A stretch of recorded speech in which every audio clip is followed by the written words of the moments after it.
Samantala naging palaboy-laboy naman si Anzu at may nakilala rin siyang matandang pulubi at dinala siya nito sa kanyang lugar, ang tirahan ng mga homeless o mga taong pulubi. Sa loob ng tahanan ng matanda ay nagkwentuhan ang dalawa tungkol sa kanilang buhay palaboy-laboy. Binanggit ni Manong Yason ang pagnakaw ni Anzu sa convenience store kanina at sinabing isang krimen ang pagnanakaw. Mahuhuli umano siya balang araw kapag nagpatuloy siya sa ganong paraan ng pamumuhay. Tinanong ni Anzu si Mang Yason kung may ibang paraan pa ba upang mag-survive sa pang-araw-araw na buhay nang hindi nagnanakaw. Sinabi naman ng matanda na meron, halika sumama ka sakin. Pangangalakal ang bumubuhay kina Manong Yason at mga kasamahan niya, kaya sinama niya si Anzu upang mangalakal at para na rin matuto ito. Nang mapuno na ang dala nilang sako, ay pumunta na sila sa junk shop upang ibenta ang mga nalikom nilang kalakal. Matapos timbangin ang kalakal nila, ay 690 yen lahat ng kinita nila buong maghapon. Ayon sa matanda, sapat lang umano ang kinita nila upang makabili ng 3 hanggang 4 na cup noodles kagaya ng ninakaw ni Anzu kanina. Habang naglalakad pa uwi, ay binanggit ni Manong Yason kay Anzu na ibibili nila ng alak ang kinita nilang pera. Nagtataka naman si Anzu at tinanong ito ng bakit naman. Sinabi ng matanda na kailangan yon bilang handog sa pagdiriwang ng pagsali ni Anzu sa samahan at para na rin daw tanggapin ito bilang kasapi nila. Ayon pa sa kanya, ang mga pulubing kagaya nila ay nagtutulungan at nagdadamayan sa isa't isa. Kalaunan sa kanilang tirahan, tinanong ni Manong Shige kung sino ang kasama nitong si Manong Yason. Pinakilala naman ito ng matanda at sinabing makikianib si Anzu sa samahan. Napahawak sa noo si Manong Shige at sinabing hindi umano kakayanin ni Anzu ang pamumuhay nila bilang mga pulubi. Nakiusap si Manong Yason na bigyan ng pagkakataon si Anzu at sinabing bumili pa umano ng inumin ang bata bilang handog para sa kanila. Habang nagiinuman ang mga pulubi, ay nakaupo naman si Anzu sa ilalim ng isang puno at nalulungkot. Pakiramdam niya ay hindi siya welcome sa pinuntahan niyang lugar, matapos umano niyang mangalakal at bilhan sila ng maiinom ay parang wala naman siyang napala. Nilapitan siya ni Manong Yason at tinanong siya kung may alam siyang kahit na isang kanta. Kung maaari ay kantahan umano sila ni Anzu. Hinanda ni Anzu ang sarili niya at saka nagsimulang kumanta ng buong lakas habang nakapikit. Pagmulat ni Anzu ng kanyang mga mata ay nagulat siya nang makita niyang umiiyak na ang mga ito. Sinabi ni Manong na nakasombrero na ang pangit daw ng kinanta niya, habang yung isa naman ay umiiyak dahil naalala niya ang apo niyang babae na mahilig kumanta. Nilapitan si Anzu ng mga ito at saka siya binigyan ng kape. Dahil doon ay sobrang saya ni Anzu dahil nararamdaman niyang tanggap na siya sa grupo.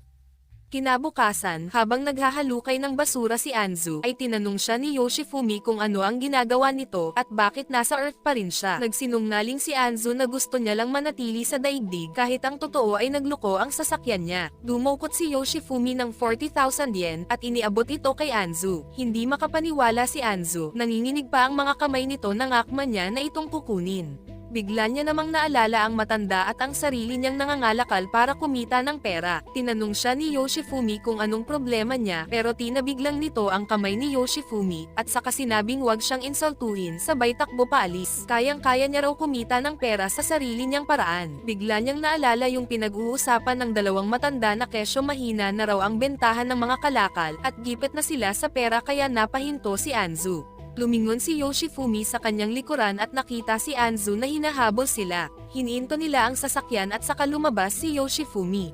Humingi ng tawad si Anzu kay Yoshifumi dahil sa naging asal niya kanina. Binanggit niya ang tungkol sa pera, kaya muling kinuha ni Yoshifumi ang 40,000 yen para ibigay kay Anzu at saka sila umalis. Habang nasa loob ng sasakyan, ay napansin nilang yumuyuko pa rin si Anzu bilang tanda ng pasasalamat. Bigla namang dumating si Otako at sinabing nahuli rin kita sa wakas, sabay hablot ng perang hawak ni Anzu. Sila pala ang mga ninakawan ni Anzu nung nakaraan at sinisingil siya ng mga ito. Matapos nilang bilangin ang pera ay sinuli nila ito kay Anzu, kaso barya na lang. Walang nagawa si Anzu kundi ang maiyak na lang sa pagkadismaya. Samantala ay pinatahan naman siya ni Manong at sinabing ayos lang yun, at least nabayaran niya na raw ang mga ninakaw niya at wala na siyang atraso sa mga yon. Sumang-ayon naman yung iba pa niyang mga kasamahan at pinatahan rin siya. Sinabi ni Manong Shige na maaari pa naman siyang magsimulang muli at kumita ng pera sa malinis na pamamaraan kasama sila. Dahil dito ay tumigil sa pag-iyak si Anzu at saka nagpakita ng masaya na ngiti. Sa kabilang banda naman ay kinikwento ni Mishima ang pagiging huwarang estudyante niya sa paaralan pero lingid sa kaalaman ng karamihan ay may tinatago siyang sikreto. Dahil kapag sasapit na ang gabi, ay kailangang gampanan ni Mishima ang tungkulin nito bilang isang bartender sa bar. Tama ang narinig nyo, naging ganap na bartender nga si Mishima kahit isa pa lamang siyang middle schooler. Nagsimula lang naman ang lahat nang malaman ni Otako na may skills talaga si Mishima sa pagbabartender. Pinilit niya itong maging bartender sa kanyang bar dahil nagustuhan ng mga customers ang timpla nito. Binlockmail ni Otako si Mishima na kapag di raw ito pumayag sa alok niya ay ipapadala niya sa paaralan ni Mishima ang litrato nito kung saan nakasuot siya ng uniforme ng bartender, kaya naman ay napilitan itong pumayag. Makalipas ang ilang sandali, ay pumasok sa bar ang guro ni Mishima kasama ang principal, na labis niyang ikinatakot na baka makilala siya ng mga ito. Hindi niya alam kung ano ang gagawin, dahil siguradong mae-expel siya sa school pag nalaman ng guro niya ang kanyang sikreto. Lalo siyang kinabahan nang tinawag siya nito para umorder ng maiinom. Pilit niyang iniiba ang kanyang itsura upang hindi siya makilala ng kanyang guro, nagmumuka tuloy siyang unggoy. Ganun pa man ay naghihinala na ang guro na si Mishima ang nasa harapan niya, kaso di niya lang ito masabi dahil baka mali siya ng iniisip kaya umorder na lang ito ng maiinom. Agad naman siyang ipinagtimpla ni Mishima na para bang isa itong professional na bartender. Nang matikman ng guro ang gawa niya, ay hindi ito makapaniwala sa sobrang sarap. Namangha ito ng sobra sa galing ni Mishima magtimpla at paulit-ulit niya itong pinupuri. Hindi na siya naghihinala kay Mishima na isa siyang middle schooler dahil imposible raw makamit ng isang batang estudyante ang ganong skills sa pagtitimpla. Nagpaalam na ang guro sa kanya dahil ihahatid pa niya ang lasing na principal at sinabing babalik pa siya para matikman ulit ang napakasarap na inumin. Dahil sa kanyang pambihirang bartending skills ay nagtagal si Mishima sa kanyang trabaho at lingid sa kaalaman ng kanyang mga magulang ay nakapag-ipon rin siya ng maraming pera. Samantala habang naghahapunan ay napansin ni Hina na 4 ang meatballs ni Yoshifumi habang yung sa kanya ay 3 lang kaya kumuha siya ng isang piraso mula kay Yoshifumi dahil hindi raw ito patas. Nabanggit ni Yoshifumi kay Hina na nakasalubong niya si Anzu sa syudad na naging pulubi at walang makain. Tinanong niya si Hina kung bakit di umano nito subukan maging pulubi paminsan-minsan. Sinabi rin niya na parang gusto niyang patirahin na lang si Anzu sa bahay at paalisin si Hina. Medyo nagulat at napaisip si Hina sa sinabi ni Yoshifumi. Samantala ay nakita ni Hina sina Anzu at Yoshifumi na masayang lumabas ng restaurant na katatapos lang kumain, habang siya ay namumulubi lang sa gilid at humihingi ng barya pero hindi siya pinansin ng dalawa. Matapos nito ay bigla na lang siyang nagising at panaginip lang pala ang lahat. Kaya mula noon ay biglang bumait ang batang alien, inalok niya pa kay Yoshifumi ang isang piraso niyang meatball. At nung paalis na si Yoshifumi ay sinabihan niya si Hina na wag siyang susundan gaya ng ginawa niya dati, pero nagbaw lang ito sa kanya na ikinagulat niya. Naisipang maglinis ni Hina ng bahay para pag-uwi raw ni Yoshifumi ay matutuwa ito ng sobra sa kanya. Habang naglilinis si Hina, ay nasagi niya ang vase ni Yoshifumi kaya nahulog ito at nabasag. Yun pa naman ang bagong bili ni Yoshifumi at binalaan pa siya nito na kapag ginalaw niya ang vase ay malilintikan siya. At habang umaatras ang lampang alien, ay nasagi niya na naman ang timba na may lamang tubig. Hari talaga ng sablay ang alien na ito. Samantala ay nagtataka naman si Yoshifumi sa inaasal ni Hina kaya tinanong siya ng kanyang boss kung ano ang problema niya. Sinabi niyang naninibago siya kay Hina at nawiwordohan siya sa ikinikilos nito dahil pagdating sa pagkain, hindi raw nagpapalamang si Hina dahil matako ito. At nung paalis na siya ay pinuntahan pa siya ni Hina para yumuko at pinag-iingat siya. Dahil kung tutuusin, si Hina ay ang tipong walang pakialam sa paligid niya. Pinayuhan siya ng kanyang boss na dalhan ng pasalubong si Hina dahil natural lang umano ang ganon dahil nagmamature na raw ito. Pero lingid sa kanilang kaalaman ay bait-baitan lang talaga ang lokong bata upang di palayasin. Samantala sa bahay ay ginamit ni Hina ang kapangyarihan niya upang hugasan ang mga pinggan, pero biglang sumakit ang kanyang tiyan at hindi niya makontrol ng maayos ang kapangyarihan kaya nahulog ito lahat at nabasag. Kauwi ni Yoshifumi sa bahay ay pinalayas niya si Hina dahil di na ito nakatiis. Mabuti na lang at nakita ni Anzu si Hina na nag-iisa sa parke, nabalitaan niya ang nangyari dito at pinatuloy niya ang kawawang alien sa kanyang tirahan. Habang nakahiga ang dalawa ay di makatulog ng maayos si Anzu dahil naiingayan daw siya sa hilik ni Hina. Sobrang likot rin ng alien at tinamaan siya ng braso nito. Aray, ang sakit nun. Samantala sa loob ng bar ni Otako, ay nagulat sila nang inamin ni Yoshifumi na pinalayas niya si Hina sa kanyang tirahan. Tinanong siya ng kanyang kaibigan kung bakit kailangan pang humantong sa ganon.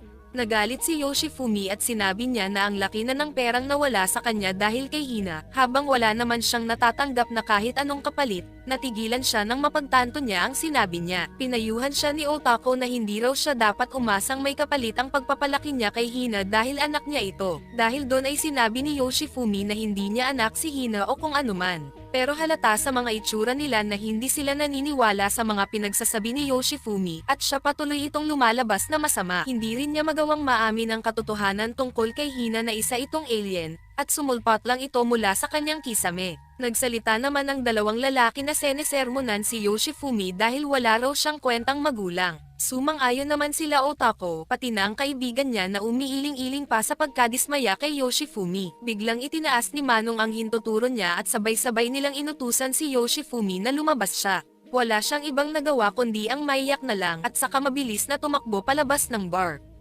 Sa loob ng bahay ni Anzo, andon ang tamad na si Hina habang nakahilata lang at nagbabasa ng comics. Sinaway siya ni Anzo na itigil niya na ang pagbabasa dahil sayang sa kandila, pero sinabi lang nito na nauubusan na siya ng potato chips kaya humingi ito kay Anzo.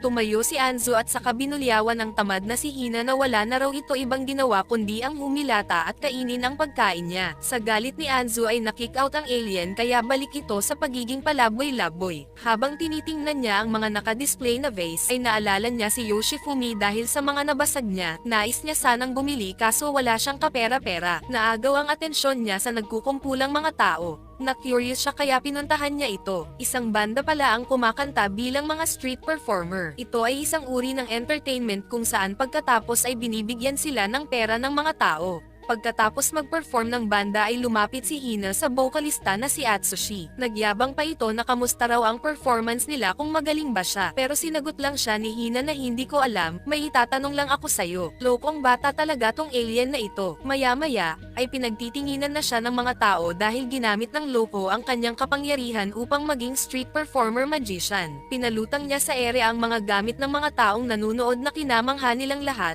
at saka sila naghulog ng mga barya.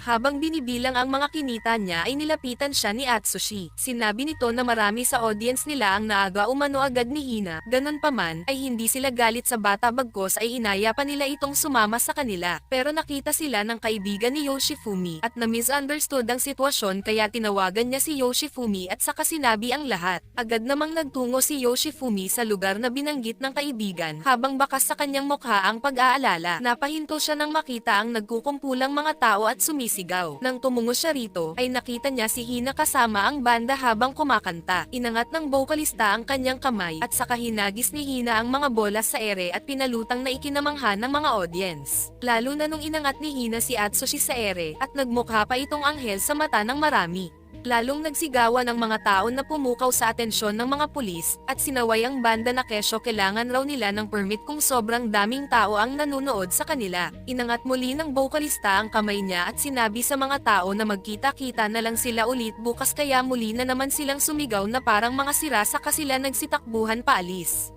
Habang naglalakad si Yoshifumi papunta sa kanyang tinutuluyan, ay nakita niya si Hina na nakaupo sa gilid ng pintuan ng bahay niya. Tinawag niya ang bata, at agad naman itong tumayo sa humingi ng tawad kay Yoshifumi. Nagpapakipot pa ang mama at sinabing bakit pa raw bumalik si Hina. Kinuha ng bata ang vase na binili niya sa inalok ito kay Yoshifumi bilang paghingi ng tawad sa mga naging kasalanan niya. Naglakad lang ito kaya tinawag siya ni Hina. Binuksan lang pala nito ang pinto at saka sinabihan si Hina na pumasok na sa loob. Ang bait talaga ni Idol. Sa kabilang banda naman ay nangangalakal pa rin si Anzo upang magkapera. Nilapitan siya ni Hitomi at sinabihang sumama siya rito. Tumanggi si Anzo dahil pinayuhan daw siya ni Manong Yasan na wag basta-basta sumasama sa mga estranghero. Pero nang sabihin ni Hitomi na alam niya kung saan maraming nakatambak na lata, ay natuwa ito at pumayag sumama. Lata is life pa nga. Nang makarating sila sa lugar, ay nakiusap si Hitomi sa kanyang kasamahan na kukunin niya ang mga lata dahil ibibigay niya ito kay Anzo. Tuwang-tuwa si Anzo dahil sobrang dami nga ng lat ang binigay ni Hitomi sa kanya. Bilang pasasalamat ay inaya niya si Hitomi pumunta sa tinutuluyan niyang bahay. Pero gusto niya nang matulog kaso hindi siya makatanggi sa alok ni Anzo kaya sumama na lang siya. Pagkarating nila, ay binigyan siya ni Anzo ng masarap na cup noodles. Kinwento ni Anzo na kumikita siya ng halos 600 yen kada araw sa pangangalakal at pagbebenta ng mga lata. Napapikit si Hitomi dahil kaya niya raw kumita ng higit pa doon sa loob lamang ng kalahating oras. Bigla tuloy siya nahirapang kainin ang cup noodles na binigay sa kanya. Inaya naman siya ni Anzu na maglaro kamo sila at magbonding pagkatapos nilang kumain. Tatanggi na sana si Hitomi dahil gusto niya nang umuwi at matulog pero di siya makatanggi kay Anzu. Naglaro ang dalawa ng habulan at si Hitomi ang taya pero hindi makahabol si Hitomi kay Anzu dahil pagod na ito buong maghapon sa kanyang trabaho. Gusto niya nang umuwi para matulog. Bigla na lang itong huminto sa pagtakbo kaya nilapitan siya ni Anzu. Nang makalapit si Anzu ay hindi siya makapaniwala sa kanyang nakita. Sa sobrang pagod ng batang bartender ay nakatulog ito nang nakatayo.